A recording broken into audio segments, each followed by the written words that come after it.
we are getting dragged into the bandsaw like 1 inch of cloth at a time, right? And there's movements forward incrementally towards the abyss with the continued provision of more and more sophisticated weaponry to the Ukrainians. We're spending money like a drunken sailor and facilitating an endless degree of criminal enterprise and also funneling money into the military-industrial complex at a heretofore unprecedented rate. We have no vision for victory that's laid out, that's realistic in any real sense. And we also have no vision for what might constitute peace. It's hard for me to see how this doesn't culminate in at least a significant regional war and, heaven forbid, a world war. That's why we've got to turn this around. As far as why it's happening, the only thing I can speculate here is that for whatever reason, it's popular. It's popular with the American people. Many see it as a conflict between good and evil. The problem with this narrative, this story that allows the effort to be so popular as it has been so far, is that I don't think the American people are being told the whole story. I don't think they're being adequately advised as to the risks. Hello, everyone. I have the pleasure today of speaking with Senator Mike Lee from Utah. Mike and I have spoken before on my podcast. We've got to know each other a little bit as a consequence of being involved in various endeavors. And I thought he would be an excellent person to help me think through, well, what I'm interested in, not least today, is how to understand the situation in relationship to Russia and Ukraine, because I don't understand it. So, Mike, I'm going to ask you some questions about that situation. What's been disturbing me most particularly, I would say, is that I don't understand what it is that the West is aiming at precisely. You know, when you're aiming at victory, because that's hypothetically the aim here, you need to specify what a victory would look like. And so I've been trying to game that in my imagination. It's like, if we got what we wanted, whatever that might be, what would that look like in any realistic sense? And so what I see being emitted from the Biden administration, and for the people who are beating the pro-war drum hard, and that would include my idiot government in Canada, is a very banal form of dimwit flag waving, which is, well, the Ukrainians are great Democrats and we're supporting democracy and we're on the side of freedom. And I heard a fair bit of that about Afghanistan, and I heard a fair bit about that in relationship to Iraq, and it isn't obvious to me that that worked out particularly well. And I don't buy the shallow moralizing flag waving, and Ukraine is a country that is so corrupt that it's almost beyond comprehension. And so the idea that there's an easy pathway to democracy there is utterly preposterous, which isn't to say that, no, I'm without my qualms, let's say, on the Russian side. Russia's been a very troublesome country for a good 150 years and probably before that. And so it's not like the situation is straightforward. But here's what I've been walking through in my imagination, and you can help me maybe clarify where my thinking is inappropriate. So the hawks that I've talked to on the American side have basically laid out the most reasonable case for war for me, I suppose, and have claimed, for example, that it's in our best interest in the West to keep Russia relatively weak militarily, to minimize the threat they might pose now and in the future. And this war gives us an opportunity to do that, just that, to cull their conventional forces and to keep Russia back on its heels, which is a different proposition than expanding democracy in Ukraine. And so I have some problems with that approach conceptually, because I think that's what the Allies did to Germany after World War I. We attempted to weaken it and then to keep it weak, and that was not a good idea. And you know, history doesn't repeat, but it rhymes, as they say. And so I think it's dangerous to weaken Russia, partly because Russia has natural resources that we actually need, especially natural gas, which produces the ammonia that feeds 4 billion people, and they produce ammonia, and they produce food, high quality wheat in particular. And so a devastated Russia doesn't seem to me necessarily in the long-term interests of either the West or the planet. And then on the alternative side, well, let's say Putin is deposed because he loses this war in a conventional sense, and a new leader emerges. The probability, as far as I'm concerned, that we'll get a new leader in Russia in the midst of chaos who's better than Putin is virtually zero, given the historical precedents.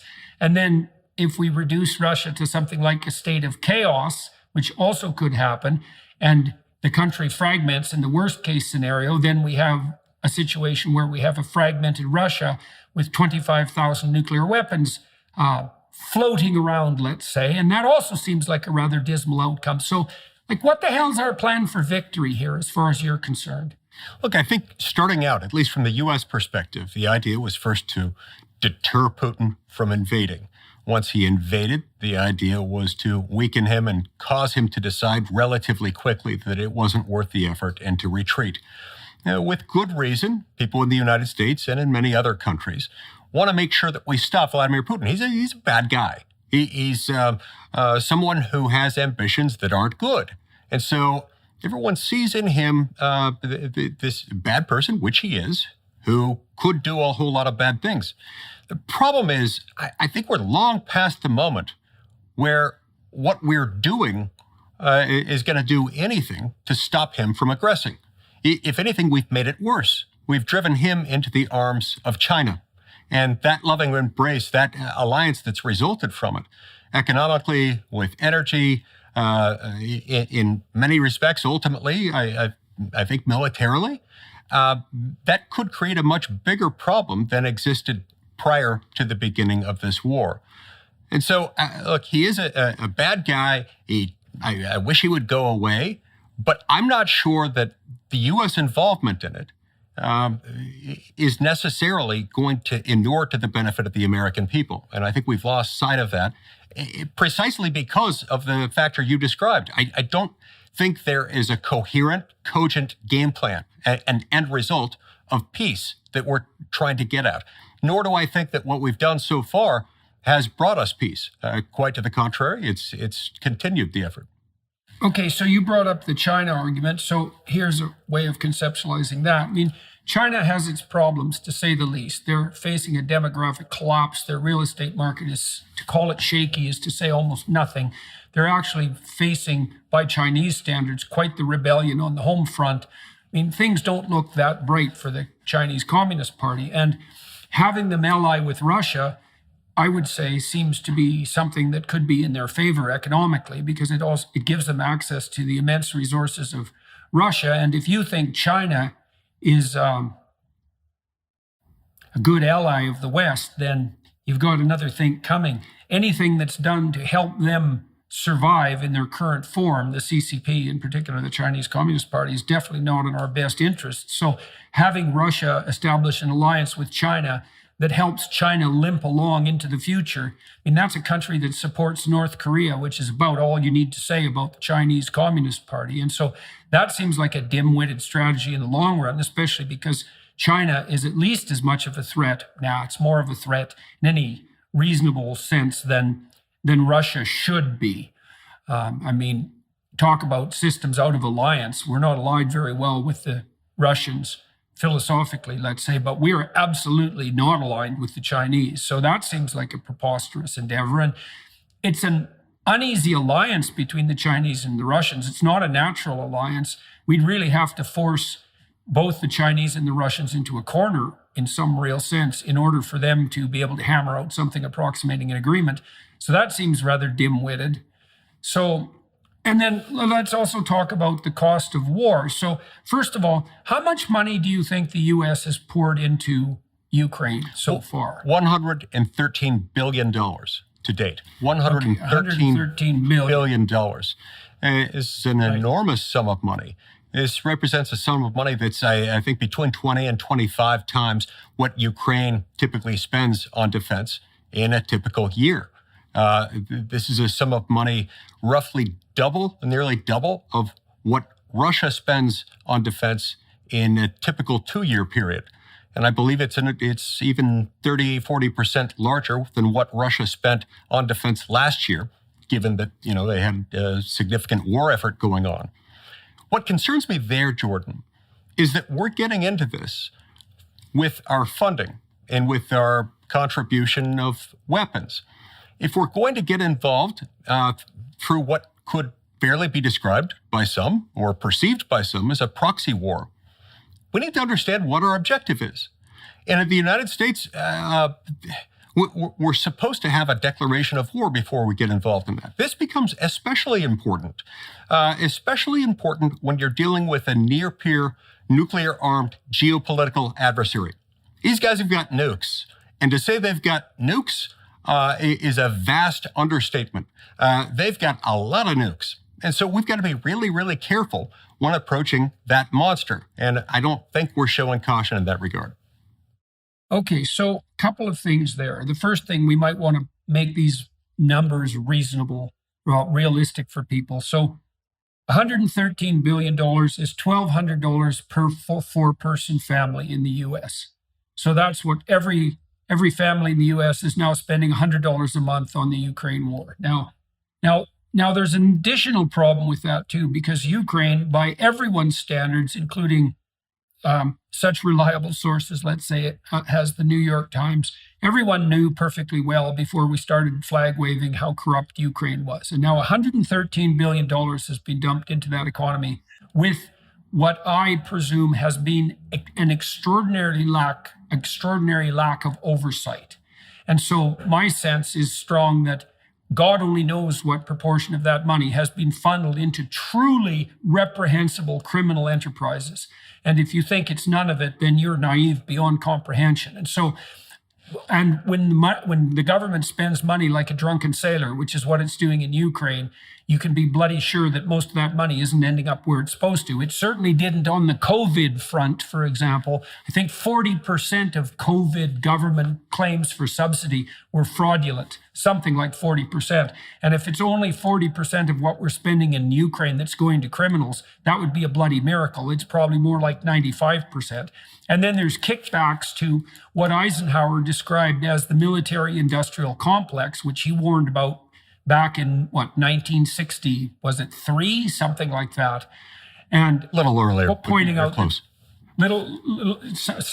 Something late 50s, early 60s, pointing out that emergent collusion at the upper echelons between, let's say, defense contractors and government was what he believed would pose the most signal threat to the stability of, American democracy, certainly, but also the world in the decades moving forward. And so some people are making an awful lot of money off this war. And that they might consider that extraordinarily advantageous in the short term. But we're facilitating criminal enterprises on a scale pretty much unheard of in the past. And we have no idea exactly what our money is being spent on in relationship to the furtherance of the military-industrial complex. And so that's also a negative consequence of the war, that this false, democracy flag-waving masks. And that strikes me as additionally naive over and above the fact that we're flirting with, as far as I'm concerned, we're already in World War III. The issue is how far we're going to take it. The notion that this is a war between Russia and Ukraine, it's like, is there anybody who believes that? And then you also pointed out something that people should be jumping up and down and screaming about in the United States, which is that, there's no declaration of war here. And so, but you're in a war. And so how the hell did that happen? Well, we're pretending it's not a war. Well, I don't know if that's sufficient reason to bypass the constitutionally mandated requirement that war is declared by Congress. Yes, it's one of the things that changed in our form of government after we left the United Kingdom. One of the things that we made sure was that the people's elected representatives in Congress, and not the chief executive, would have the power to take us to war. Now, to be clear, Congress did appropriate this money. So it's not as if Congress were bypassed and deciding to send money to Ukraine. My point is not that it happened entirely by the executive. It is rather that what we're doing is tantamount to war. It has many of the same consequences as war. And so I fear that we're not adequately debating and discussing, as Congress funds these endeavors, the fact that this puts us in a de facto position of war. And then to your point about the corruption, the possibility of waste, fraud, abuse, and other corrupt developments with this money. Just last weekend, Zelensky was quoted. I don't speak Ukrainian, so I'm relying on interpreters, but he was quoted as suggesting it was somehow dangerous for Americans to question how that $113 billion was being spent in Ukraine. That's dangerous. Well, I think that suggestion that it's dangerous is itself beyond dangerous, and we ought to be very, very leery of anybody who describes it that way. Okay, so when this money is spent, we're talking about a tremendous amount of money. What exactly, it's not like there's bales of money being sent on aircraft, on aircraft transport, with aircraft transport to Ukraine. The money is being spent on goods, services, military equipment. Who exactly are the recipients of this money? Like, it's not the brave Ukrainian people. It's not like there are Americans on the ground there handing out dollar bills to starving Ukrainians in the street, right? Which is, I suppose, the naive image of the same kind of flag-waving pro-democracy idiocy that we're seeing the propagandists generate. Where do you think this money is going? And does anyone know? Yeah, so it's outlined in the legislation. We don't know the particulars of exactly where it's going, but the generalities of it are laid out in the 3 or 4 pieces of legislation that have been passed in order to keep the funding going. In some instances, the money goes to the U.S. military in order to acquire weapons so that they can send weapons over to Ukraine. In other instances, it goes to other U.S. agencies that are providing some form of relief or another to the Ukrainian people. It's spread out in myriad ways. And I think some of those expenditures are more defensible than others. But in the final analysis, it is a huge sum of money. And that's money that has the ability to be corrupted. Even where it's not cash, in some instances, they're getting money. In other instances, they're getting material. But regardless, that material has a value attached to it. And so that's not to suggest there's no corruption possible there. Right, right. So if you had to make a strong case for the kind of NATO involvement, because it's obviously not just the US, although the US is the primary mover here, probably followed by the UK, I would say. That's how it appears to me. If you had to make a strong case for what NATO is doing, what would the case be? I mean, we talked about the necessity of deterring Russian aggression, especially in relationship to Ukraine. Do you believe that it's reasonable to assume that Russia presents a credible threat to the integrity of the NATO alliance or the West outside the specific case of Ukraine? And I mean, we should point out that Ukraine and Russia have been integrally tied together for the entire history of both countries. There's less separation there than there is between Canada and the US, and we're 2 countries that are very tightly tied together. So the relationship between Russia and Ukraine is not of thoroughly independent sovereign states with an immense history of political and cultural difference. So the involvement of Russia in Ukraine is unbelievably complex, and vice versa. But we might say, well, Russia is an expansionist state in the style of the Soviet Union, and therefore poses a potential threat to the integrity of Eastern and Western Europe. And of course, the Russians made all sorts of incursions into Eastern Europe. So there's some historical precedent for that. And so we could say, well, you could make a case for keeping that threat at bay. Is there another case that can be made for our involvement in this war? Yeah, so look, the mindset of the objectives of NATO here, there has been a legitimate viewpoint that suggests that if Putin moves into Ukraine, if he takes over some or eventually all of Ukraine, or even just part of it, that this could reflect the fact that he's hell-bent somehow on expansionist ambition, and that expansionist ambition is going to spill over into other NATO countries. So Ukraine isn't in NATO, but it is, as some describe it, NATO adjacent. And so there is concern that this could spill over into those countries. I get that. And I understand that we have an obligation as the United States to defend our NATO allies and protect them.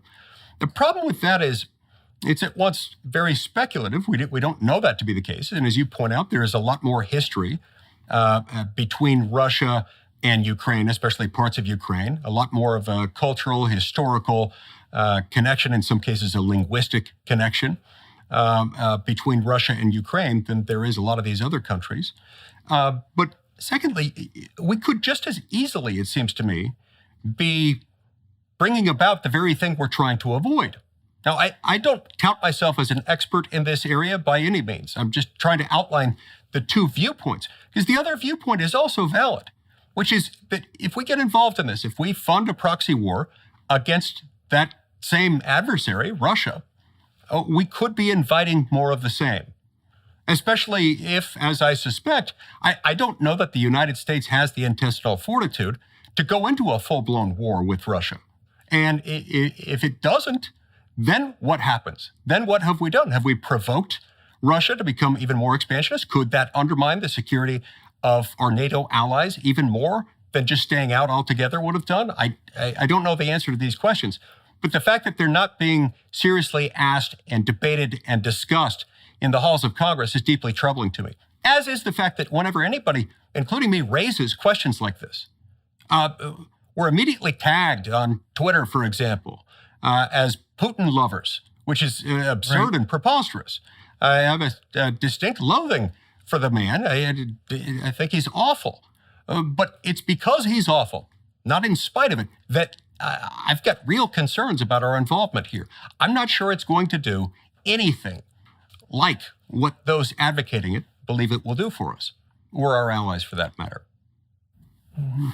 So Putin as well, this is an additional complication. Putin is actually quite popular among Russians as far as anybody can tell. And part of the reason for that, and I've read a lot of his speeches over the last 10 years trying to understand how he thinks, because my sense of people generally is that they do what they say they're going to do. It's very hard to generate a facade of continual lies for decades, to say one thing publicly and even privately in speeches, and then to go off and conjure up an entire new theory of the world and operate within those confines. Putin is popular partly because he's been presenting this war against Ukraine as defense of the traditional values, not only of Russia, but also of the West. And because Putin is no fan of, let's say, the woke idiocy that's gripped the West, and that's a sentiment that's echoed quite profoundly among the Eastern Europeans who would otherwise be our staunch allies and who generally are. And so that's the drum he's been able to beat to keep himself popular in Russia. And you can be cynical and say that that's merely maneuvering, propagandistic maneuvering on Putin's part. But I think the simpler explanation is that he actually believes that the West have become untrustworthy on that front, and he isn't interested in the incursion of that kind of ideology into the Russian sphere. So I'm not exactly sure what to make of that. And then the notion that we're enabling the very conflict that we're trying to avoid brings me back to the problem I had at the beginning of our discussion, which is I can't figure out what the hell constitutes our victory here. It's like, even if we do win, what in the world does that mean? We want a permanently weakened Russia on the Eastern Front, and do we want them so weak that they start to lose their integrity as an economy? And then what do we do on the energy front, for example, or on the fertilizer or food front? And I don't see, as you just said, I don't see anybody talking about these things with any degree of seriousness. It's actually quite jaw-dropping to me that what we are getting is, it's something like governance by single pixel tweet. You know, we're in it with the freedom-loving Ukrainians, and like, as far as I can tell, there aren't a hell of a lot of those, by the way. We're in it with the freedom-loving Ukrainians till the end. It's like, well, what do you mean the end here? I don't understand what a Russian loss would look like. I mean, if the Americans were on the other side, there's no way you guys would lose.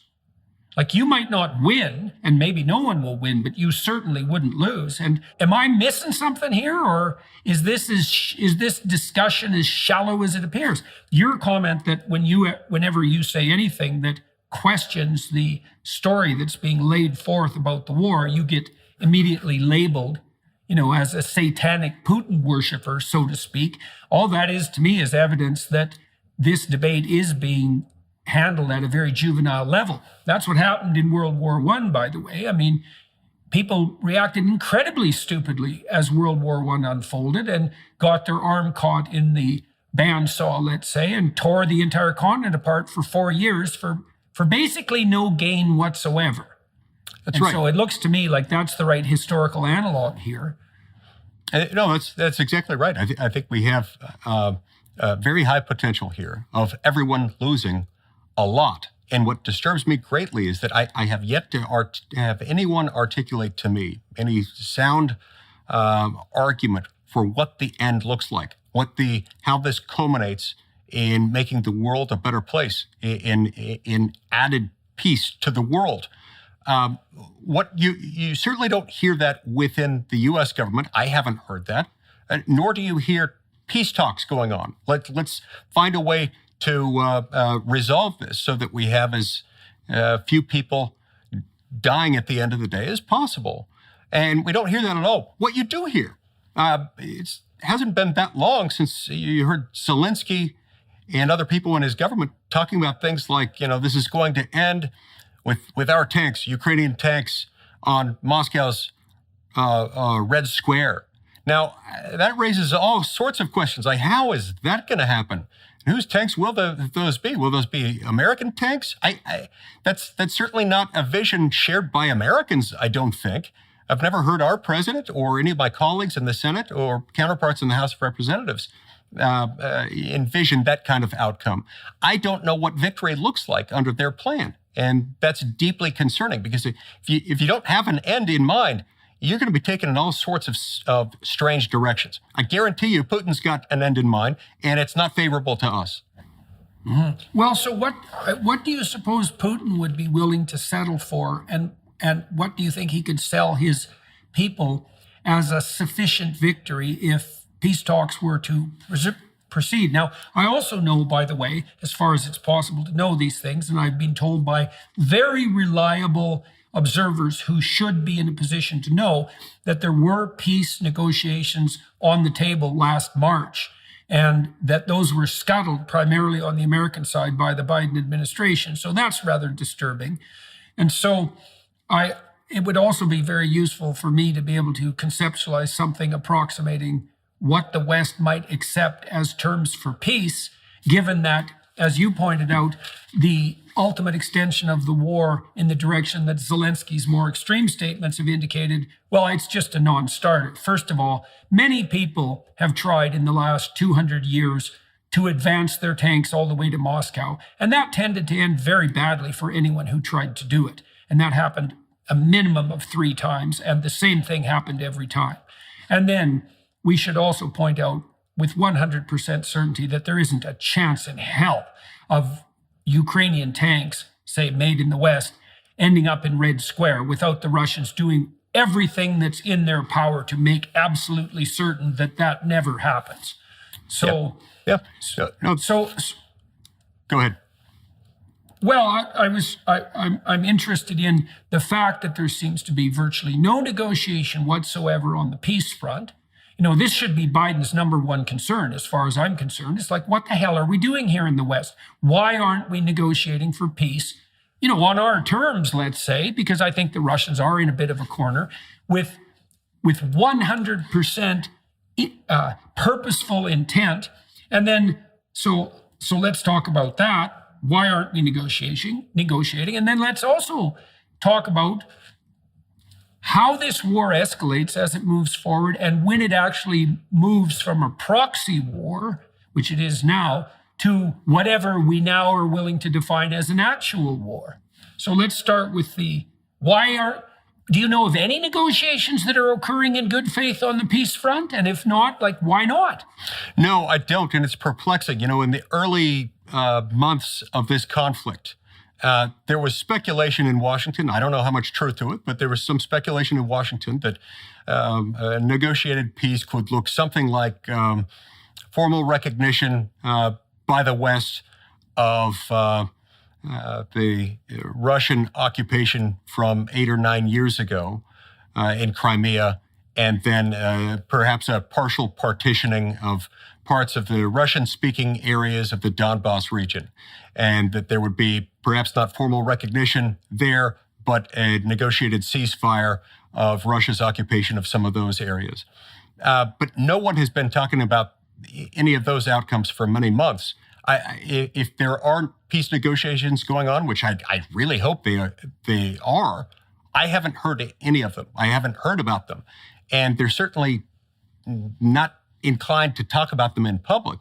And that's one of the things that's most concerning about this, is that you're picking a fight with a huge bear. And look, people are fond in the United States of saying, Russia's economy can't support a full-blown war. Yeah, well, that's true. But as you pointed out, there's no end to their nuclear stockpile. And their weapons do pose a formidable threat to the entire world, should they choose to use them. And that's why we've got to be so careful here. So to enter into that without a strategy for achieving peace, for a resolution of it, is a fool's errand, if ever there were one. Right. So here's what we've established so far: is we're spending money like a drunken sailor and facilitating an endless degree of criminal enterprise, and also funneling money into the military industrial complex at a heretofore unprecedented rate. We have no vision for victory that's laid out, that's realistic in any real sense. And we also have no vision for what might constitute peace. So then you have to throw up your hands and think, just what the hell is going on here? And I really can't understand it as much as I try. Like, what in the world are we doing? Is it truly as shallow as posturing morally in this opinion poll driven way that says, well, once again, we're champions of democracy and freedom, and we're putting our military might behind these wonderful freedom fighters, which, as I said, are in genuinely short supply in Ukraine? It's hard for me to believe that we could possibly be that preposterously shallow and stupid, and venal and greedy as well. But it does seem to be the simplest explanation for what's going on. How do you see, like, the other thing I'm seeing is that we are getting dragged into the bandsaw, like 1 inch of cloth at a time, right? And there's movements forward incrementally towards the abyss, with the continued provision of more and more sophisticated weaponry to the Ukrainians. Now, at some point, that becomes war, and I suppose that the point of no return is reached when aircraft are being supplied, or when there's movement of NATO troops on the ground. It's something like that. How do you see this, if this doesn't cease, if it doesn't move towards peace, even if the Ukrainians do advance and the Russians retreat, so we're winning, how do you see this war escalating in the most realistic sense over the next few months? Well, look, the early hope was that Putin would get bored, or Putin would get frustrated, or he'd get worried, and then that he would withdraw. I don't see any of this happening right now. And so unless the United States and other serious outside actors who have played a serious role in it so far dedicate their efforts to trying to resolve this, trying to achieve a peaceful resolution, it's hard for me to see how this doesn't culminate in at least a significant regional war, and heaven forbid, a world war. That's why we've got to turn this around as far as why it's happening, as far as why there continues to be U.S. support for it in the absence of a peace plan. The only thing I can speculate here is that, for whatever reason, it's popular. It's popular with the American people. Many see it as a conflict between good and evil. Russia is the villain. Ukraine is the innocent victim, the virtuous victim, and the United States is the hero. It can, from a vantage point thousands of miles away, use its immense force, its immense resources financially and militarily to try to influence this, supposedly without a single American life being put at risk. The problem with this narrative, this story, that allows the effort to be so popular as it has been so far, is that I don't think the American people are being told the whole story. I don't think they're being adequately advised as to the risks. You know, if you go to a doctor, you go to a surgeon who proposes a surgical intervention of some sort, usually there will be a series of benefits and risks that the doctor would weigh out with you. Going to war should involve nothing less than that, certainly. And I don't think the American press is reporting on what the risks are. Many politicians are very content. In fact, they're really eager to continue to perpetuate this villain, victim, hero paradigm because it sells. It's swelling. It rings a certain populist chord within us. But I think over time that's going to fade. It's going to fade because, among other things, we got problems here that are becoming apparent. You know, Jordan, last year in the United States, just 2022 alone, we lost 110,000 Americans to fentanyl poisoning. That fentanyl is being manufactured in Mexico, being flooded across our borders by the drug cartels as they traffic humans, and with them drugs, including fentanyl. 110,000 Americans died of that last year. Looked up a UN report recently. You know how many civilians have been killed in Ukraine since this conflict started? If the source from the UN is accurate, it's less than 8,000 since this war started. And so it's not to say that that isn't tragic. It's not to say that they are the same. They are not. They are very different. But I think the American people are starting to see, number one, that there are grave risks to what we're doing in Ukraine, and that unless we decide not to, we're going to get drawn into a massive war. Yeah, well, it's okay. So you have a convenient distraction hypothesis there. I mean, one of the things that really appalled me in recent weeks, you know, I was remembering that speech that Biden gave in front of the red stage, you know, with the military people behind him. And not creepy at all. Not creepy at all. No. Well, and I have some insiders in the Democrat Party talking to me about why such things happen. And I know that Biden's idiot advisors were playing with this. I mean, this is so preposterous, but it happens to be the case with this dark Brandon idea, propagandistic idea that Biden has been seen by people as relatively ineffectual in the sort of classic masculine sense. And it was time to crank up the imagery in relationship to his shadow side, like his sort of militaristic, tough guy shadow side. And if you go look up Dark Brandon on the web, you can see all these memes that people have produced, putting him forward as kind of an action hero. And this is exactly what I saw with him posturing in Ukraine. He was wearing his black trench coat and his military Ray-Ban sunglasses with reflective coating. And there's a nice air raid siren going on in the background. And it looks to me like shallow narrative drama of the sort that you just described. And then that makes for a very convenient distraction when there are important things that should be being dealt with that aren't being dealt with. And I do believe that the people who posture and strut in front of the world stage and who think image is everything are willing to do whatever they need to do to put forward the right image, independent of the material reality. That brings me to a specific question I had for you, too. You know, I was surprised, actually, when I reached out to you to talk about the Russian war, that you would actually speak. Not because I don't think you have the courage to, because I think you do, but I don't see there is anything in this for you, at least in the short term, except loss.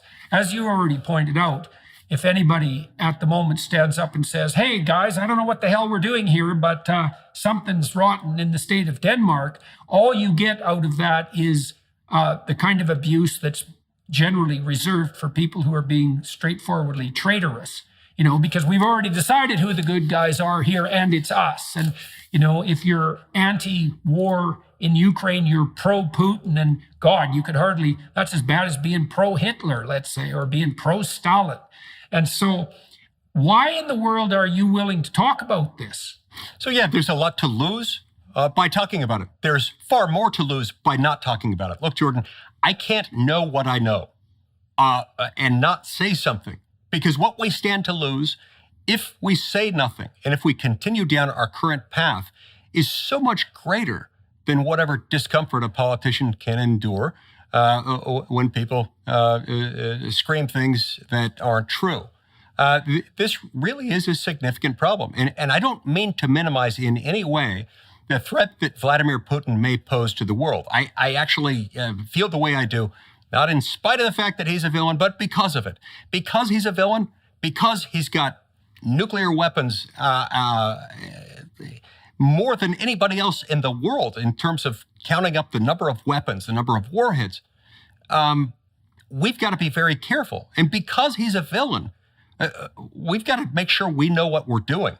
If we're going to fight for Ukraine, on Ukraine's behalf, to the point where we're committing ourselves essentially in order to defend our own honor, now that we've started into this, if we're committing ourselves to war, we need to be clear about that with the American people.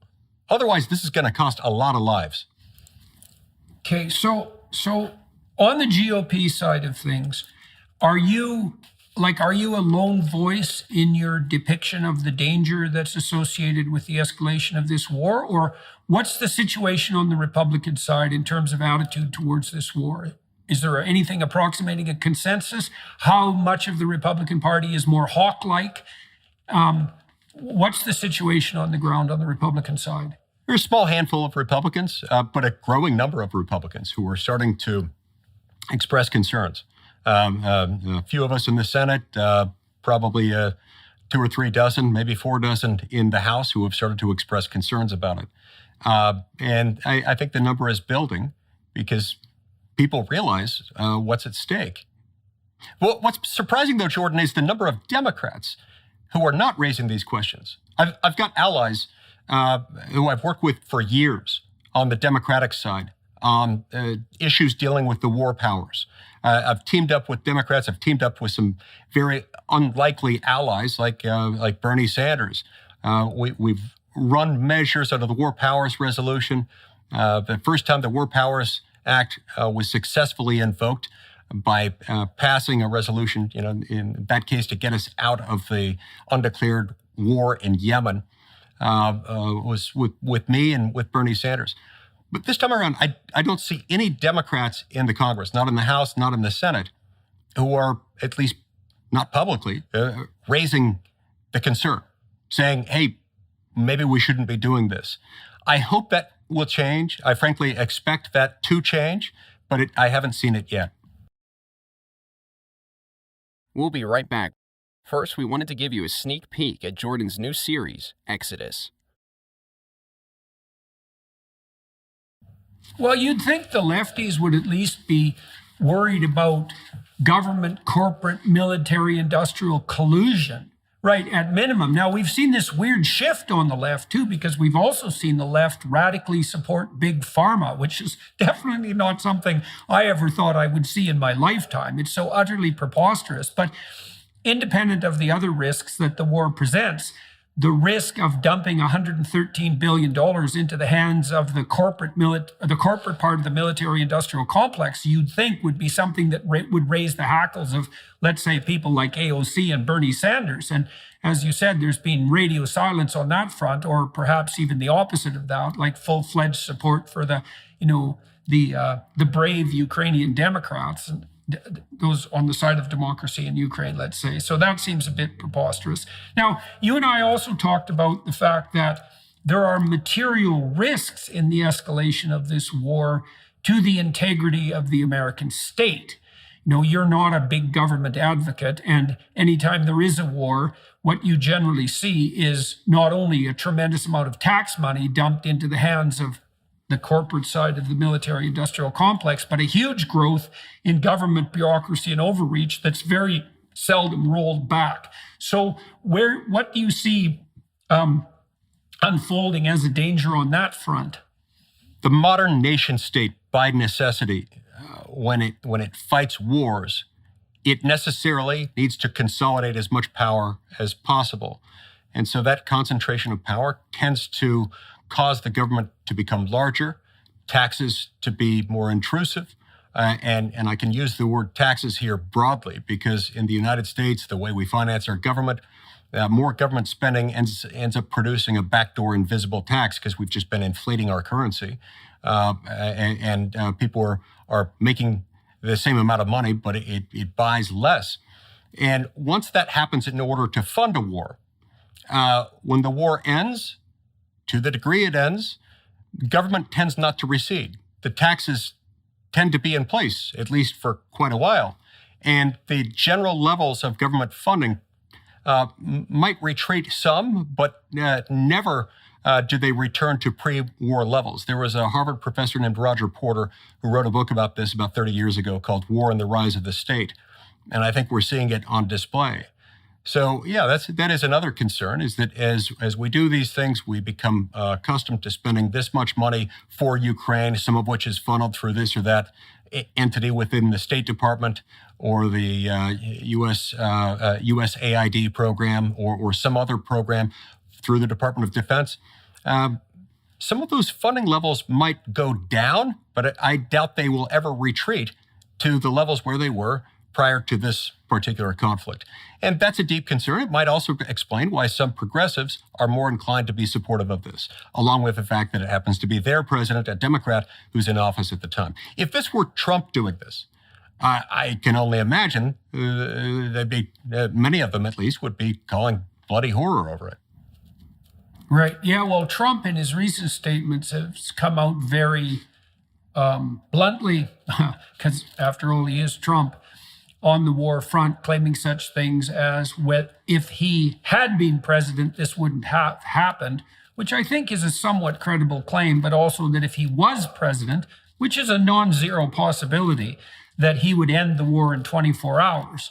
And I'm not remarking on that because I necessarily regard the 24-hour claim as valid, but I am remarking on it because Trump has come out very bluntly as opposed to this war and also highlighting its dangers. And so that's an interesting development. I don't know what's happened with the other people who've thrown their hat into the Republican primary ring so far on the foreign policy front. Do you have any sense of that? They've been fairly quiet on this war, as far as I can tell. I think he's the only one so far who has raised a lot of concern as bluntly as he did.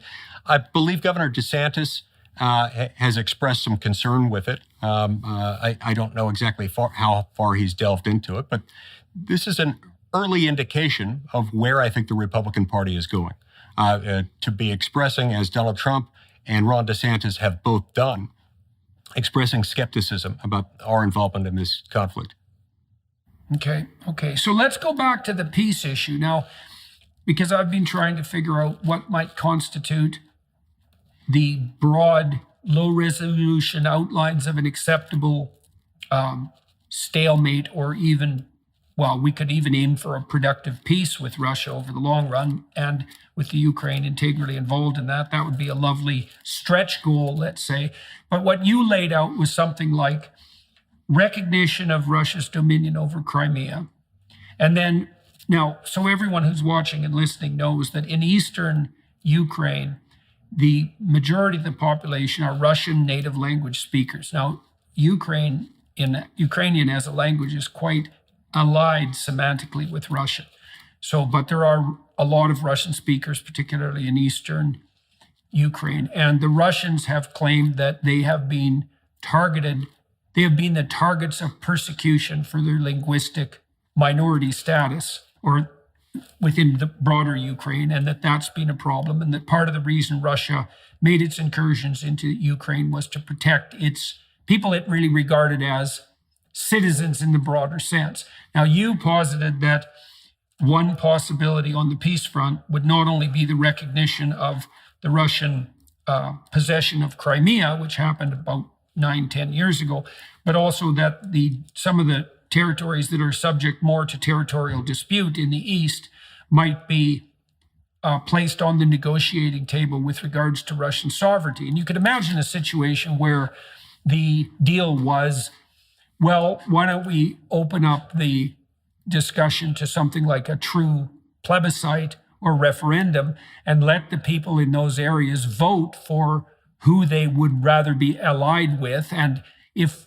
the UN could get its act together and act something like a true objective arbiter, which strikes me as highly unlikely given the dysfunction of the UN. But in any case, then the people of the Donbass region, for example, could exercise their right to self-determination, and that could be part of the negotiating strategy. Now, do you think that tentative vision of what might constitute a peace plan, do you think that's to put forward something like that is indicative of the kind of weakness that might embolden Putin? I mean, if we're trying to be critical about that notion?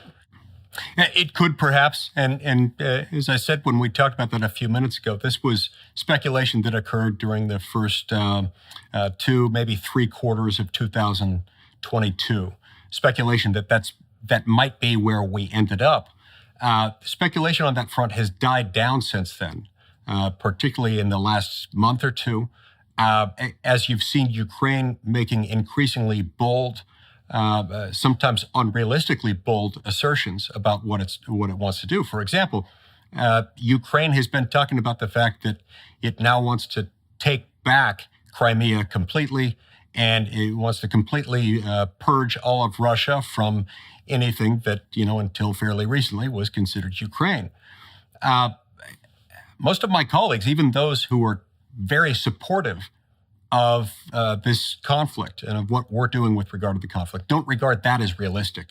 Russia is now so heavily invested in Crimea that seems unlikely. I wouldn't want to rule it out. But my point is this: given how aggressive, I think it's probably worth ruling out. I mean, there isn't a chance that Russia will allow Crimea to be retaken by Ukraine without pushing this right to the brink.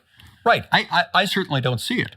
And now that Ukraine has gone into this posture of being very aggressive, talking about taking back Crimea, pushing them out of the Donbass and everywhere else, and then sending tanks to Moscow's Red Square. If all of a sudden Ukraine were to do an about face and say, okay, never mind, we'll give you recognition of Crimea, now let's talk about what else you would need to do it. Perhaps Russia could see that as a sign of weakness and then become further emboldened in his efforts. That's why I think this is so unfortunate. And I think one of the reasons why Zelensky has felt so comfortable being so bold in this is that he's seen the gravy train. He's seen the immense support from the United States, and I guess somewhat understandably has assumed, okay, they're with me. I've got the world's greatest superpower behind me, so I can afford to be bold. But being bold in that circumstance might just ultimately work to everyone's disadvantage. Mm-hmm. Okay, so I want to flip this now a bit, if you don't mind, into a more metaphysical domain. So I've been recently completed a seminar on the biblical book of Exodus with a group of scholars in Miami, and that's available on the Daily Wire Plus platform, the first 8 of those, and the last 9 will be released very soon. And one of the things we talked about, given that we were discussing the book of Exodus, was the nature and the meaning of the 10 commandments. And one of the most mysterious commandments, but also one that I think is incredibly germane at the moment, is do not take the Lord's name in vain. Now, skeptics listening might say, why in the world are we talking about such arcane matters? But the reason we are is because I think you can make a very strong case that the commandments constitute part of the set of implicit and explicit a priori axioms that govern the polity of free Western states. And in any case, they're elementary moral rules. That's one way of thinking about it. Do not murder, for example. That seems, reasonable. Do not envy what your neighbor has. So no covetousness, which would be a good thing for envious people to contemplate for a very long period of time. But this do not take the Lord's name in vain is a very interesting one, because people generally think that means don't swear. Don't say God damn or something like that. And that isn't what it means. What it means is do not assign holy motivations to things you're doing for your own nefarious purposes. That's what it means. And I think that's the cardinal sin of our time. And that's what people do when they claim unearned moral virtue. So moral virtue is very hard to establish. And you could take it out of the religious domain and say that your moral virtue is actually the same as your social reputation. Now, it's a little more complicated than that, but if you're a good person and you act productively and generously and reciprocally, then you get a reputation for doing so. And that reputation is of incredible value. It means people will trade with you, they'll interact with you, they'll trust you. It means that if you run a business, that your customers regard you as reliable and will spread your name around in a positive way. And that's brand value fundamentally, and every business person knows how integrally important to their economic success brand value is. That's earned moral virtue. Unearned moral virtue is what you attempt to garner if you're narcissistic, psychopathic, Machiavellian, and sadistic. And that's the dark tetrad group of personality traits. And what I see happening continually on the political front at the moment, and I would say this is particularly the case on the left, is that there's a battle for the acquisition of as much unearned moral virtue as possible. And I think that's what's happening in this situation, is that we can collapse the situation in Russia, Ukraine into this simple narrative, which you just described, which is, heroic Ukrainians embattled by demonic tyrant, supported by equally heroic allies, that those being the, shallowly pro-war Westerners. And that's a good distraction from more serious issues. You mentioned the fentanyl crisis, and that's only one of many things that we might be attending to carefully if we were wise. And it also enables everyone to stand up and wave flags and be heroic and virtuous without doing one bit of the effort necessary to actually undertake that in their life. And I think that is a compelling motivation for the acceptance of these 3-pixel narratives. And that just seems to be happening continually. And so we're walking ourselves ever more blindly towards an incalculable abyss, proclaiming all the way that we're only doing what good people would be doing, because after all, we're the good people and we have, nobility, democracy, and God on our side. So what do you think about that? Well, you're a religious man, you're metaphysical thinker to some degree. What do you think about that as a set of metaphysical presumptions? Do you think that bears any relationship to our current circumstance? Without question, it does. Look, biblical teachings, and certainly the 10 Commandments, are instructive. They're anything but arcane or esoteric or outdated. In addition to, regardless of one's religious worldview, many of us as religious people also regard them as eternal truths that are important to our eternal progression and salvation. But even if you didn't, if you look at those 10 Commandments, including those that you just described, they also outline a formula for happiness because they prescribe the manner in which you interact with your fellow human beings. There's no more evil that can come from humans than when they view themselves as virtuous and their actions in a particular cause as so unmitigatedly right that everyone else must be wrong. And when they're confronting a fellow being or multiple fellow beings or a huge nation of them as undeserving of virtue, there's no more evil that can come in this world than when that paradigm comes into play, when that contrast comes into play. And so that's one of the reasons why I had not heard before that particular analysis of taking the Lord's name in vain. When you add that to other commandments, biblical commandments, including covetousness, for example, admonitions against theft, against adultery, against killing, those all kind of have a consistent theme in them. And so, I think that can come into play in circumstances like these. In fact, I think that's what drives most wars. People start to think of themselves as virtuous, assign immense unmitigated virtue to their own cause, and assign evil to their adversary. And that's how people get involved in massive conflicts. Mm-hmm. Mm-hmm. Yeah, well, that's the 2 dimensions of unearned moral virtue. The first is we're all good without any effort. And so that's pretty damn convenient, because it actually turns out to be an extraordinarily difficult endeavor to actually be good, because the devil's in the details, and you have to set your house in order from the levels of the personal all the way up through the levels of the social to actually be good. And that requires a lifetime of commitment, but also falling into that narrative also gives you a very convenient place to put Satan himself. So instead of having to scrub your own conscience and determine where you might be, let's say, falling short of the glory of God, you can say, well, no, all the evil is aggregated conveniently in the body of our enemy, and this would be Putin in this particular case. You can heap nothing but derisive hellfire and scorn upon him, and then you're scot-free on that front too.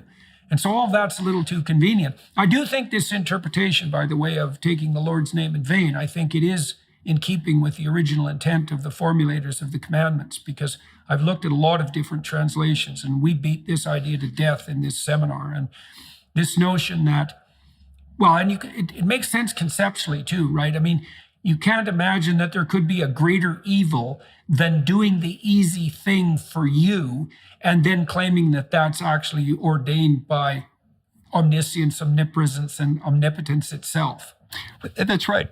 And I certainly think your conclusion makes a fair amount of intuitive sense, particularly if I don't understand you to be saying that blaspheming is also not a bad thing. I think blaspheming, desecrating the name of God is not something that he smiles upon. But I also think there's a lot of truth within what you're describing. And this can come into focus. I like the framework that you put together. When you think about something like a national social credit score, like what they've been doing in China, or with an ESG score, as is starting to exist in the corporate world, if you can assign yourself a number under something that purports to be an objective standard, that can dramatically accelerate the degree to which you assign virtue to yourself and other people like you, and provide an equally dangerous mechanism by which you can assign evil to others. And that's why it's so important, as long as we're within the realm of biblical teachings, to also remember admonitions about, looking first to remove the beam from your own eye before trying to remove the mote from your neighbor's eye. Right. Yeah. Well, I also think that this easy moral virtue that we're describing does lift that burden from people, right? And I can understand why people want that burden lifted, because if it is a beam in your eye and a mote, and a beam, by the way, for people listening, is essentially a log, and the biblical injunction there is you might want to be assured to begin with that you're a hell of a lot blinder than you think, and that your assignation of evil to nothing but your opponents is so unbelievably corrupt on your part that you can hardly imagine it. And that's a very shocking thing to realize in yourself, if you ever do realize that. And it's no wonder people want to avoid that. But I really do think it's the moral conundrum of our time, because you talked about ESGs and social credit scores and so forth, because we're also doing the same thing on the broader metaphysical front. So, for example, there is a panoply of environmental and economic concerns that beset us. For example, we've overfished the oceans terribly, and there's a variety of things we're doing environmentally that are less than wise. A multitude of complex problems that beset us that would require some diligent effort and sacrifice to set right, as well as wading through the cognitive complexity necessary to actually detail out the problems, something that people like Bjorn Lomborg are particularly good at doing.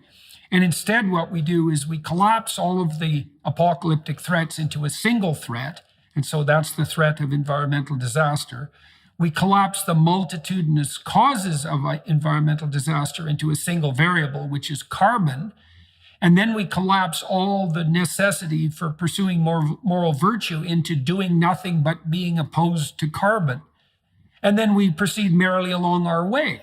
And there's something truly and catastrophically dangerous about that, particularly when one of the consequences, and we started to see this unfold in Europe, is that not only do we put idiotic virtue signaling policies in place that raise energy costs for everyone, falling most heavily on the poor, we make energy much more unreliable than it has been in the past. We increase our dependence on tyrants the tyrants who control the fossil fuel industry, let's say outside of the West, and we actually increase the amount of pollution we're producing. And so that's pretty much failure on all fronts, including those defined by the people who are putting forth these propositions. We see this on the ESG front too, environment, social and governance. This idea that capitalists have a moral, there's a moral imperative for capitalists to subsume their capitalist enterprise to a broader stakeholder vision, which is essentially a vision of state, media, and corporate collusion, and that virtue is then defined as that. I see that happening on the ESG front, is that there are no shortage of people who've gamed the capitalist system out there. Those are the sorts of people that, Russell Brand and Joe Rogan and Bernie Sanders in his better moments object to. They've gamed the damn system 100%. They've accrued a tremendous amount of wealth through mechanisms that are essentially corrupt. They're guilty as hell about it, and now they're looking for an easy moral out. And some of that's genuine attempt to deal with the guilt they actually have and should have, and some of it's just for show, but it's extraordinarily dangerous. We could make a foray into that. Was it yesterday that a resolution was passed?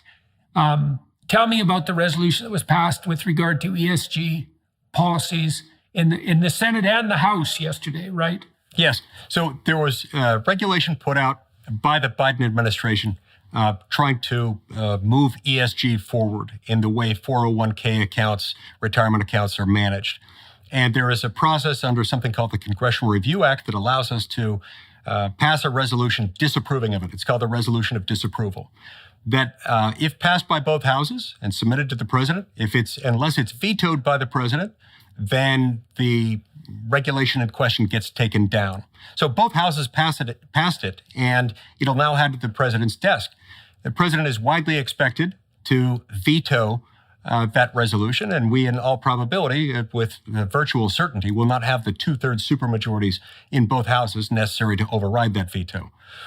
This illustrates a problem within our system of government, in that we've allowed executive branch regulations to make new law. And then the way the Congressional Review Act is written, Congress has to undo it with the acquiescence of the same president whose administration put out the regulation to begin with. In our system of government, no one can make law. You cannot make federal law under Article 1, Section 1 and Article 1, Section 7 of the Constitution without Congress passing the same piece of legislation in the House and in the Senate and then present it to the president. So we need to flip that. We need to take away the ability of the executive branch to make new law, new policy, tantamount to law within the executive branch. But this was a good exercise with regard to ESG. What we've signaled is that a majority of the House and a majority of the Senate opposes ESG, at least opposes forcing ESG onto the American economy through things like this. Okay, so just so people who are listening are clear about this. So large companies, Vanguard, BlackRock, etc., who aggregate pension funds primarily, but more than that. So that would be the pension funds that all of you listening and watching are dependent on, or almost all of you, your own personal pension investments. They have decided to subordinate the interests of the companies whose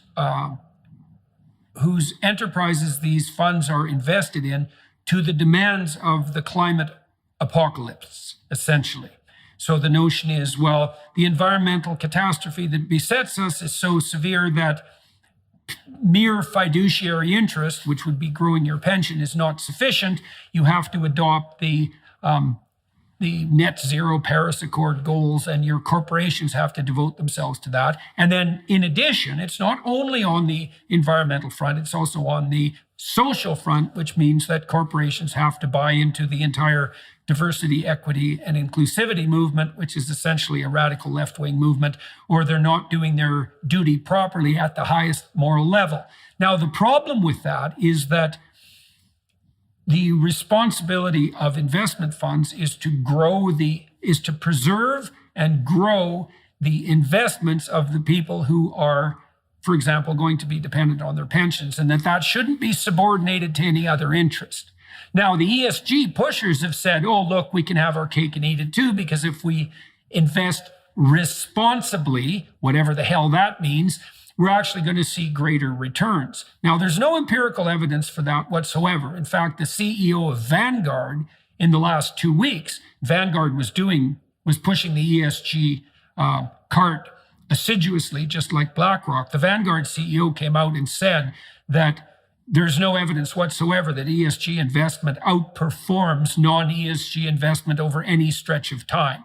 And so that whole story is starting to fall apart. But people should pay very close attention to this, because your financial future is at stake here. The ESG pushers, Vanguard, somewhat less so now, BlackRock, State Street, etc., own 25% of the biggest 500 companies in the US. These are major league players. And so the fact that they're gerrymandering their financial responsibility in a very crooked and underhanded way, aggregating the votes of all their individual shareholders into their own hands and using that to warp and dement the structure of the market. This has real world consequences for virtually everyone, well, anyone who has a pension. We might as well just go with that. And certainly many, many investors other than that.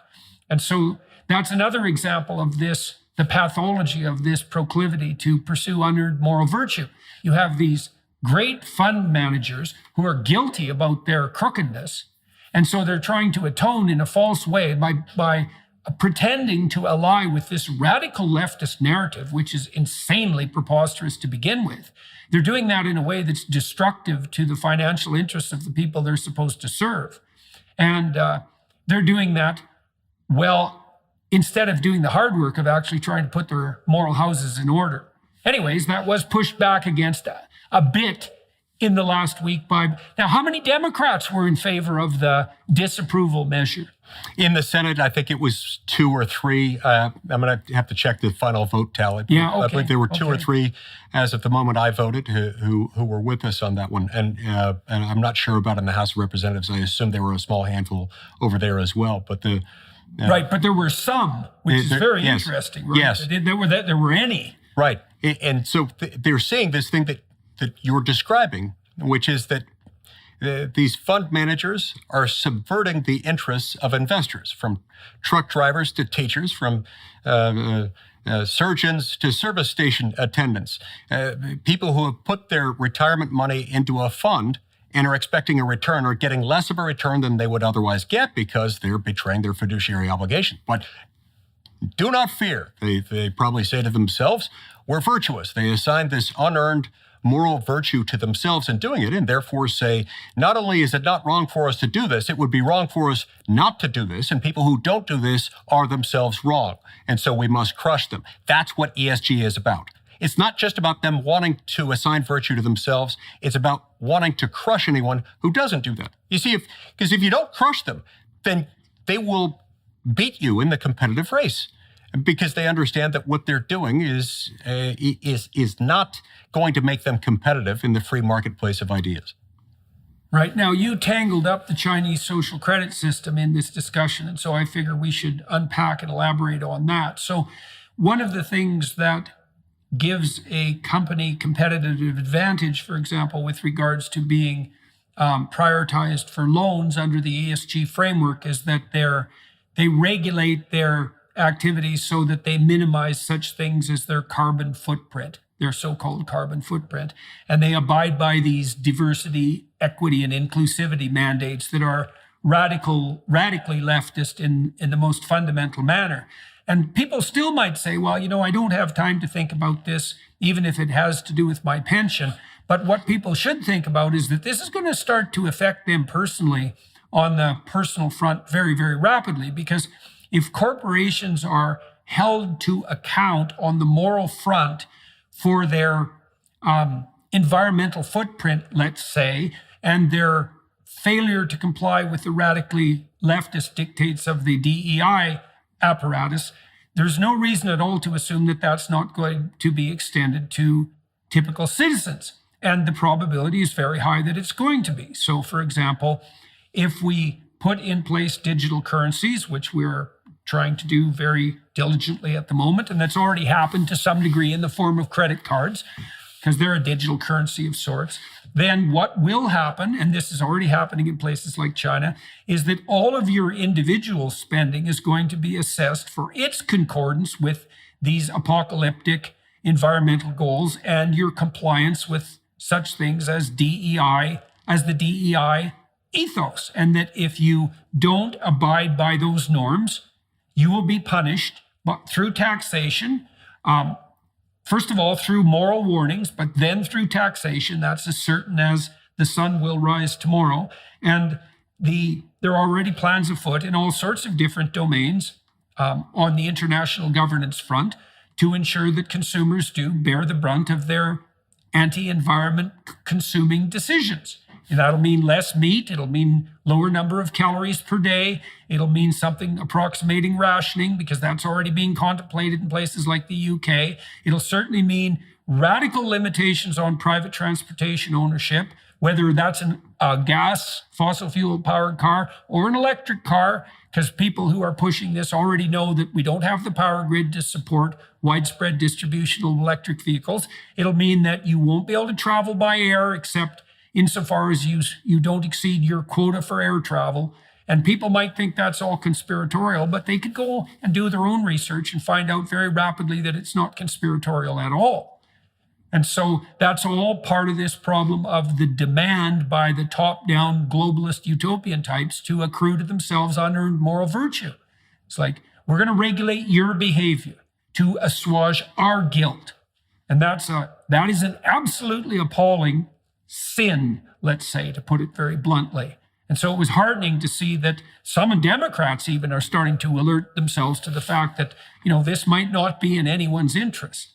Our entire system is built up on the idea. In fact, the American experience from the beginning has been built around the idea that dangerous things happen with the excessive accumulation of power in the hands of the few. That's true in government especially. It also has its own manifestations in the business world. That's why American antitrust laws are built up around consumer protection. They're built up around ensuring consumer choice, because when consumers have options, there is competition, and competition tends to bring down prices and increase quality. When any of those things are destroyed, that is when the levers we have in place to control, to protect us against the dangerous accumulation of power, either in government or in business, the common man and the common woman suffers, and ultimately all of society suffers.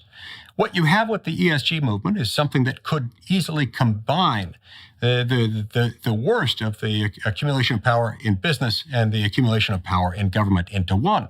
So they understand that they're working against the clock. They're on a collision course with reality, unless they can somehow get government to strap on the ESG effort and to make it the government's own.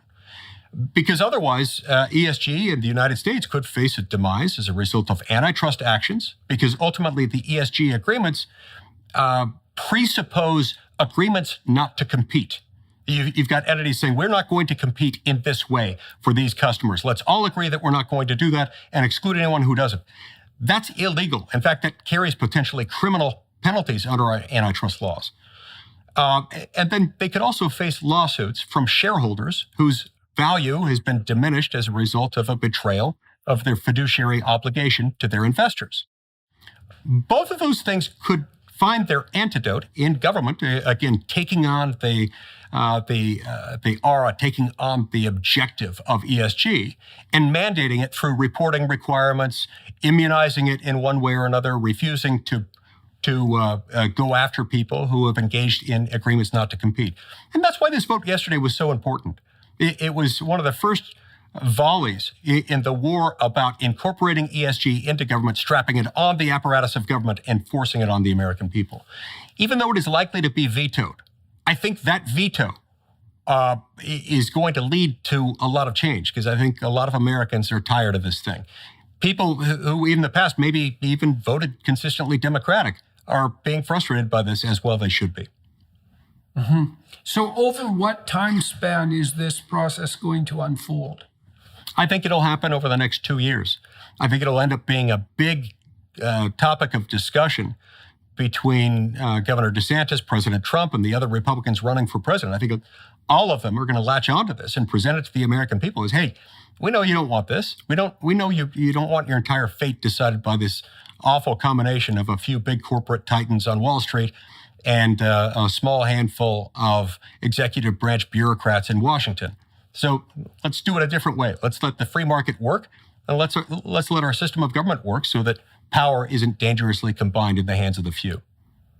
Right. Well, that's a true fascism, that union Yes. of corporate and government and media interests at the very pinnacle of power. It's what fascism means. It's the definition Right. of Well, fascism. and if Antifa was the real thing, that's what they would be. That's what they would be opposing right now. And so how about the veto decision? Over what time span will that unfold in relationship to Biden? He's got 10 days to veto it. I suspect it won't take him long. Okay, so that's coming down the pipelines very quickly. Well, one of the presidential candidates, Vivek Ramaswamy, has made much of his career out of battle against ESG corporate government collusion, right? Vivek set up the Strive funds, which are analogs of, I think, the BlackRock investment strategy, essentially that, but with eschewing entirely any ESG governance requirements. And he's had a fair bit of success with that in the free market and is certainly making that central to his platform for presidency. So I'm going to release a discussion I had with Vivek on this channel. This is definitely going to be a hot topic. It's too bad because it's quite arcane. It's hard for people who are not centrally involved on the economic or financial or political front to understand why something as apparently mundane as whatever constitutes ESG might have real world consequences for them. It's hard to make it a trenchant point in the imagination of Americans, but it's a good thing to try to alert people to just exactly how dangerous this is and exactly what's at stake for them. The subversion of their savings to a radical anti-human environmentalist apocalyptic agenda, allied with this radical leftist approach to the amelioration of social problems, equity, diversity, and inclusivity. Make no mistake about it, ladies and gentlemen, that's precisely what ESG mandates do. And that's exactly their purpose, their conscious purpose, and that is exactly their outcome. So Mike, please go ahead. And the American people are not dumb. They may have a lot on their hands, a lot of things to accomplish, and therefore not a lot of time to delve into exactly how ESG works or what it is. But they're not dumb, and they're smart, and they intuitively know that it's not a good thing to have a small handful of corporate elites making decisions that will make life more difficult for them, making life more expensive and less lucrative in terms of any investments they may have. And so they get that. And they also get the fact that these big business elites who are being facilitated, who want to be facilitated by a government that wants to help them in making the people less poor. The American people don't take kindly to that. And that's why I think we win this at the end of the day. But it's going to require some effort and some explanation as to how this works.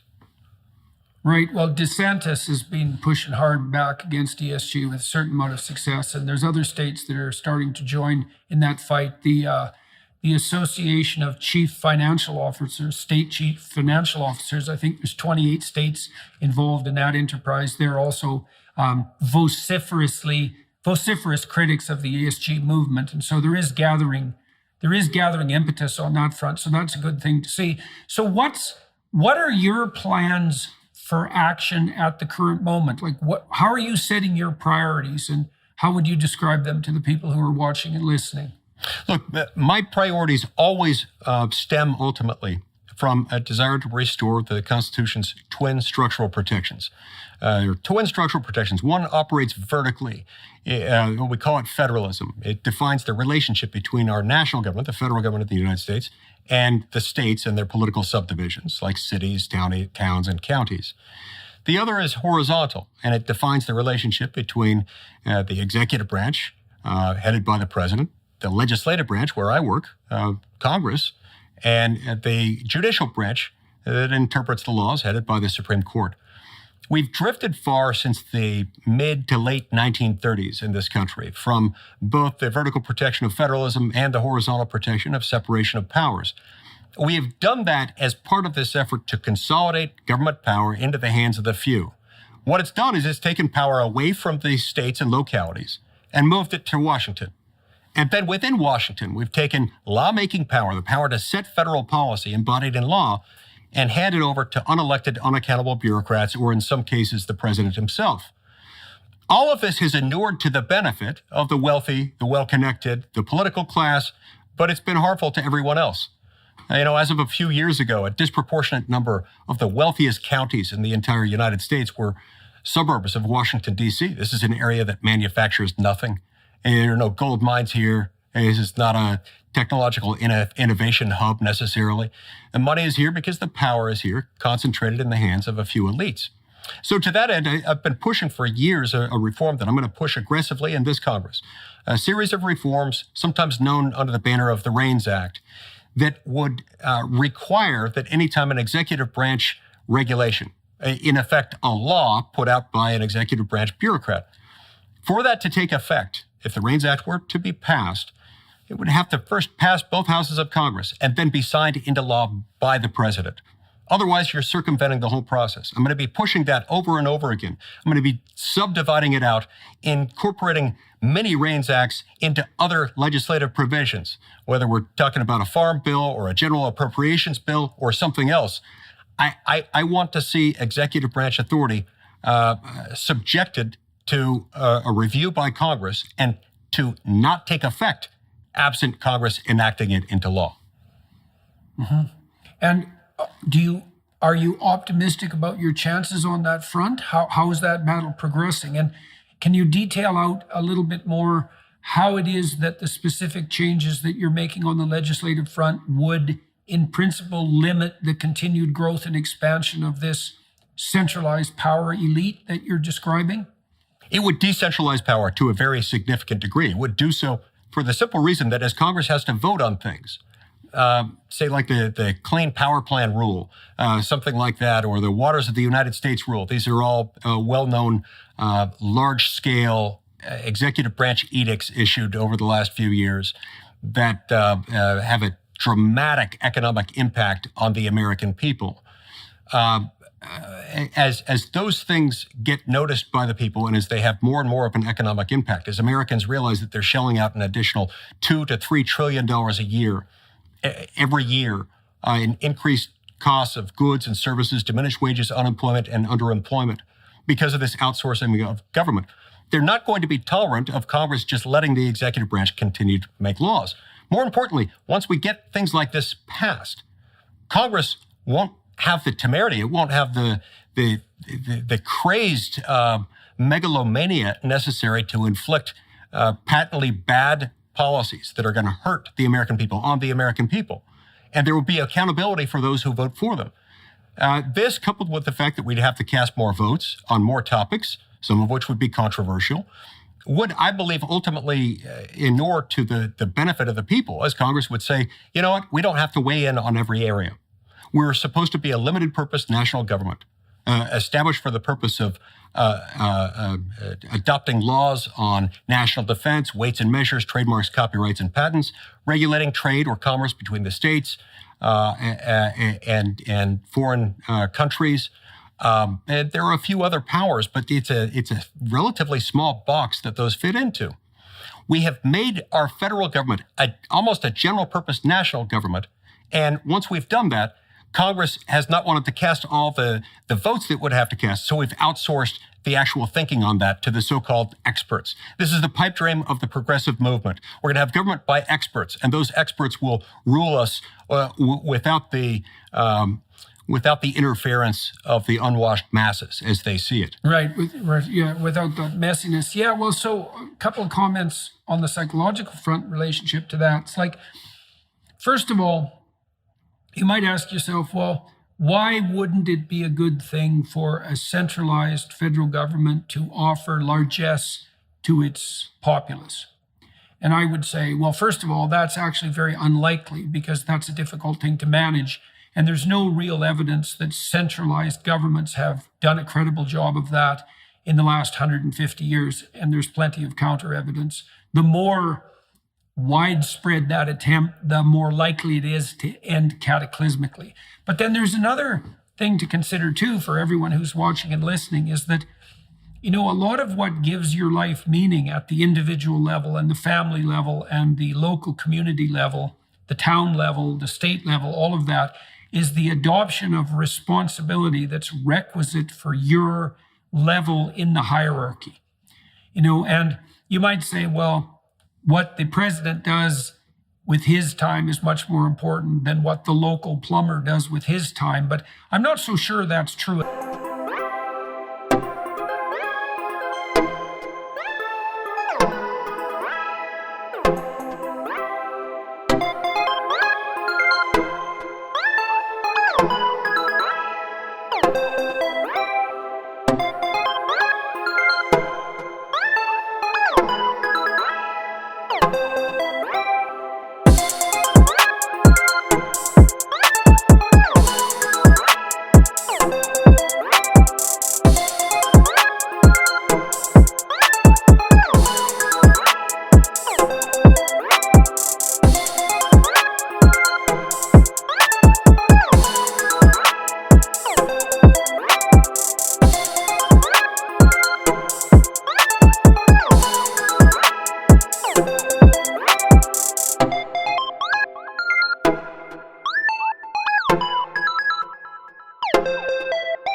At all. Each individual has their bailiwick of divine responsibility, and so does each couple, and so does each family, and so does each community, all the way up that hierarchy of responsibility. And if we devolve power and responsibility up to the highest echelons of government, we denude our own lives of psychological significance and meaning, and that's all found through the adoption of responsibility. We also run afoul of the distributed intelligence that all sorts of local decision makers allow for, right? Because you should be dealing with those things that are right in front of you, because you're the only person that can see them. And if you cede that power to abstract authorities, they blunder around stupidly like blind giants. And so one of the things that conservatives can consider, I've had a lot of success with this on the lecture front, is that I've made the case continually in my talks around the world, that's about 400 of them now, that the sustaining meaning in people's lives is developed as a consequence of the adoption of maximal personal responsibility. So there's a direct relationship between responsibility and sustaining meaning. And then if you cede that to authorities above you in the hopes that they'll deliver you from the hands of your enemies, genuine and metaphysical, then you actually exhaust the possibilities of your life. And you leave yourself with something like a sterile shell. And conservatives could do a lot better job on that front of communicating that to young people. It's like, don't look to the government to save you, partly because you should be saving yourselves, right? You should be putting in the effort as an individual, as the member of a couple, as the member of a family, to setting your own house in order. And if you allow others to intercede on your behalf, you put yourself in a state of abject childhood dependence and slavery. And you develop tyrants around you too. It's a really bad solution. Yes, yeah, absolutely. My friend Arthur Brooks has written a lot on this topic, on the topic of finding joy, including happiness as it relates to one's profession, one's work in life. And he said that, if I'm remembering it correctly, to have happiness associated with one's work, one needs to have a job that's sufficiently difficult and complex, that it's not monotonous, it presents at least the opportunity for upward mobility, for getting ahead. Whether you actually realize Progress that, forward. Right. Even if you don't realize that or ascend to the highest levels, the possibility of it is a significant factor. And then there has to be a close nexus between the amount of effort or work someone puts into it and their ability to ascend.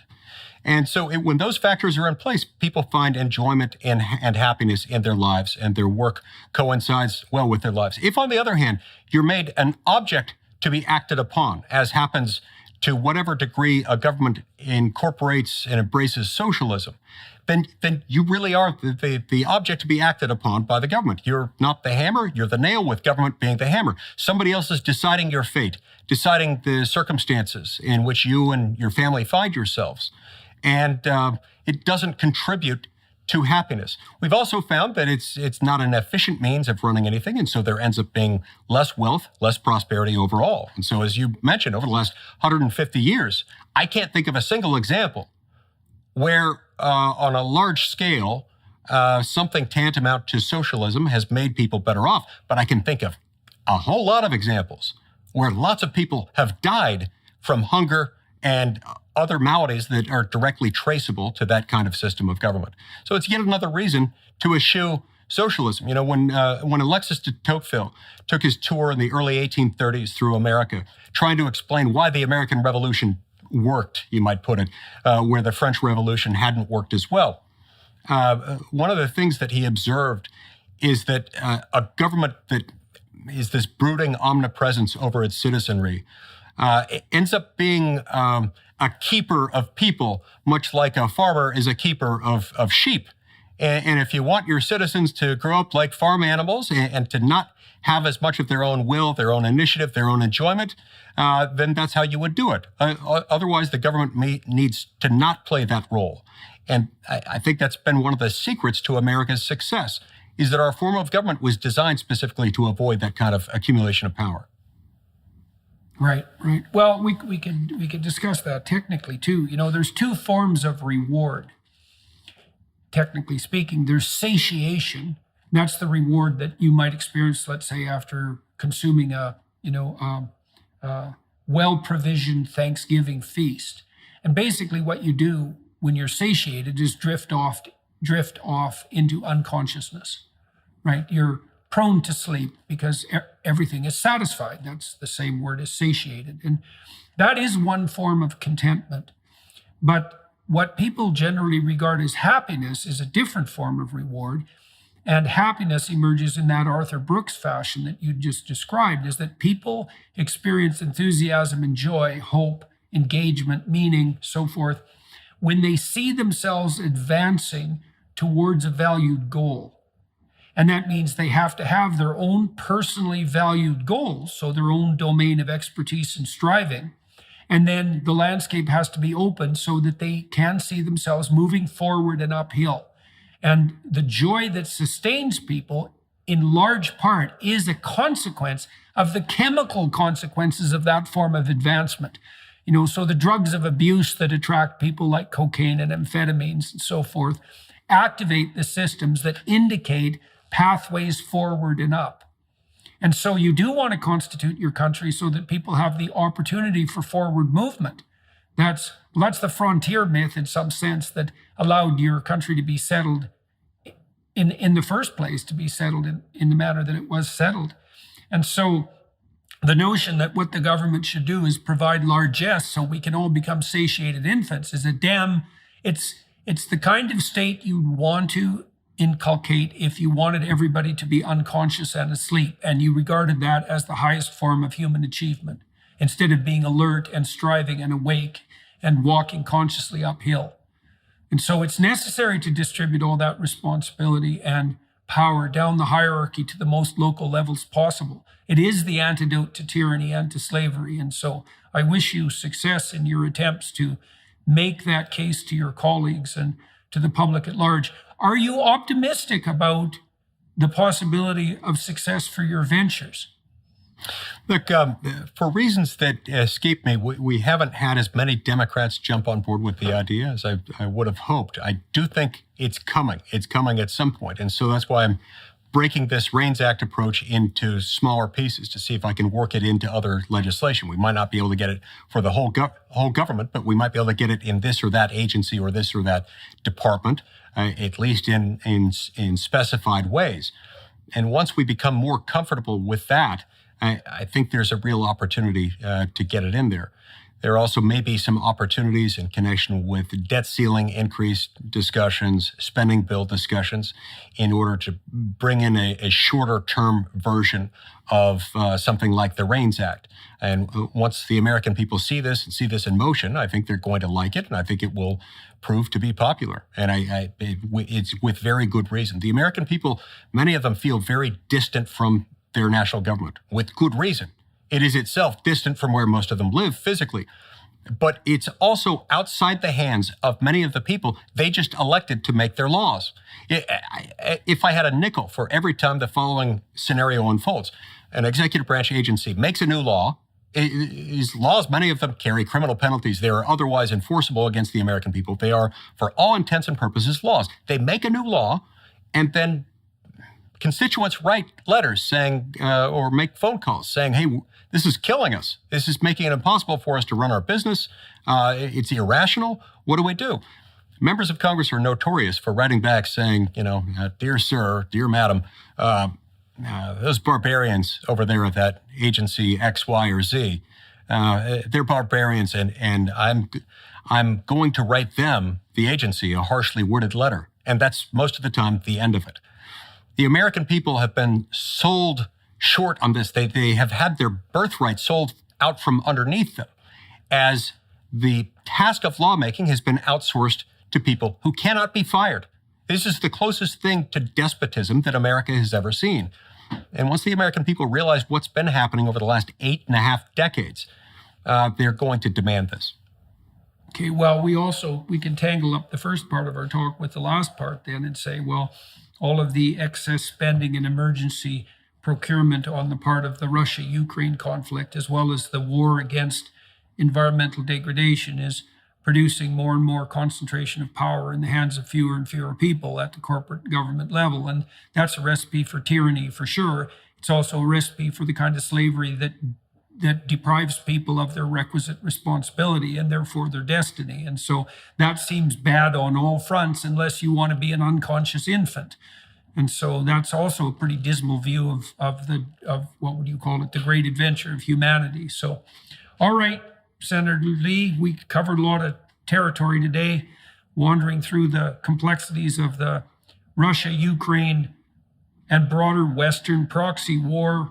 That's one bloody abysmal chasm to glance into. And I really appreciate the fact that you were willing to speak forthrightly about it today, as I'm sure the people who are listening will also appreciate. Thank you to all of you who are listening and paying attention. And I hope you keep listening and paying attention, because there's a lot at stake here, more right now than perhaps there ever has been in some real sense.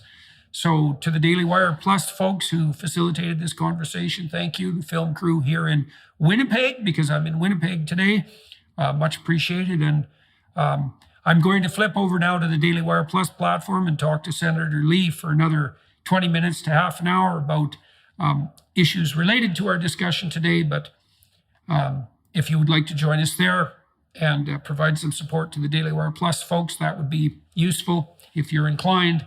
And so thanks again, Senator Lee. It's always a pleasure talking to you. Pleasure's mine. Thank you.